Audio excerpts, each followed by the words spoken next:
Welcome to Indian sports. আবারও কিন্তু নতুন ইন্ডিয়ান ফুটবলের আপডেটস, তাছাড়া কিন্তু আজকে ট্রান্সফার মার্কেটের লাস্ট ডে। তো আজকে কি কি হয়েছে তো সেইগুলো নিয়ে কিন্তু তোমার সাথে শেয়ার করব। তো যারা যারা আমার চ্যানেল এখনো সাবস্ক্রাইব করবে তো প্লিজ চ্যানেলটা সাবস্ক্রাইব করে দাও। এমনি কিন্তু অনেক আপডেটস পাবে। তাছাড়া কিন্তু ডার্বি ডে ফ্যান রিভিউ আসতে চলেছে। তো ভিডিওটা শুরু করা যাক।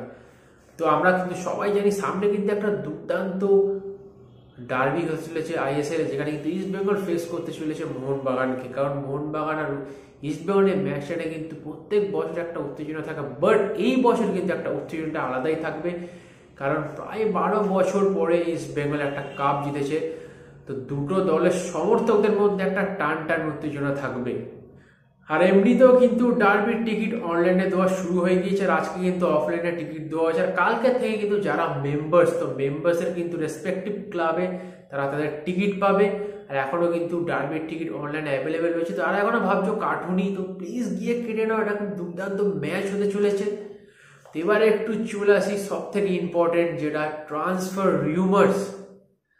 তো প্রথমে যেটা থাকছে সেটা হলো জনি কাউকে নিয়ে একটা দুর্দান্ত আপডেট। তো জনি কাউকে কিন্তু ইনস্টাগ্রামে একটা ছবি ছেড়েছে, যেখানে কিন্তু তিনি এয়ারপোর্টে বসে আছেন। আর ওটা থেকে কিন্তু অনেকে বুঝে গেছে তিনি হয়তো আবার কলকাতায় আসছেন, মোহনবাগান ওরে খেলবেন। এটা কিন্তু সত্যি, কারণ কিন্তু মার্কাস মার্গোয়েলা তো তিনি কিন্তু ইনস্টাগ্রামে একটা পোস্টও দিয়েছে যে জনি কাউকে কিন্তু কালকে কলকাতাতে আসছেন। আর তিনি কিন্তু টিমের সাথে আপাতত প্র্যাকটিস করবেন, বাট তিনি ডার্বি ম্যাচটা খেলবেন না চোটের জন্য। তো রেসপেক্টিভ যে কটা ম্যাচ আছে সেই কটা ম্যাচ তিনি হয়তো খেলতে পারেন, বাট বাকিটা ডিপেন্ড করবে হাবাসের ওপরে। আর অপরদিকে আর্মান্দো সালিগোকে কিন্তু একটা ছাড়ার পসিবিলিটি তৈরি হয়েছিল। তো তাকে কিন্তু নেওয়ার জন্য কথাবার্তা চালাচ্ছিল মালাগা ফুটবল ক্লাব, বাট সেটা কিন্তু হচ্ছে না।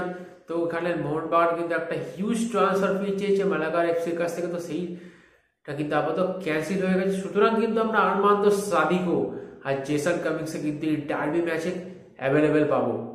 আর অপরদিকে কিন্তু বুমাস আর হ্যামিদ, এদের দুজনকে নিয়ে কিন্তু একটা রিউমার বেরিয়েছিল যে বুমাস নাকি মুম্বাই সিটি যাবে। আমি যেমনি তোমাদেরও বলেছিলাম যে বুমাস কিন্তু মুম্বাই সিটি এফসিতে যাচ্ছে, বাট সেটা কিন্তু হচ্ছে না, কিন্তু ম্যানেজমেন্ট তাকে ছাড়ছে না। সুতরাং বুমাস আর হ্যামিদ তারা কিন্তু থেকেই যাচ্ছে।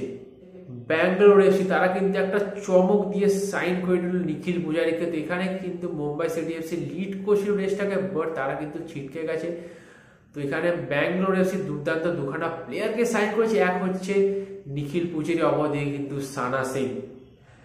আর ইস্ট বেঙ্গল ছেড়ে কিন্তু টোরো অন্য ক্লাবে যোগ দিয়ে চলেছে। সুতরাং কিন্তু একটা বিদেশি স্ট্রাইকার আসার কথা আছে ইস্ট বেঙ্গলে। তো দেখা যাক সেই বিদেশি স্ট্রাইকারটা কে হতে পারে। আর এমনিতেও ইগোর ফালকের ডিলটা কিন্তু ক্যান্সেল। আর রস্টের গ্রিফিংসকে কিন্তু অফিসিয়ালি গুড বাই জানিয়ে দিল মুম্বাই সিটি। তো তার বদলে কিন্তু তারা একজন সিরিয়ার সেন্টার ব্যাকের সাথে কথা বলছে। তো তিনি কিন্তু একজন এশিয়ার কোটার বিদেশি। তো তাকে কিন্তু আমরা অনেকেই দেখেছি ইন্ডিয়া ভার্সেস সিরিয়া ম্যাচে খেলতে।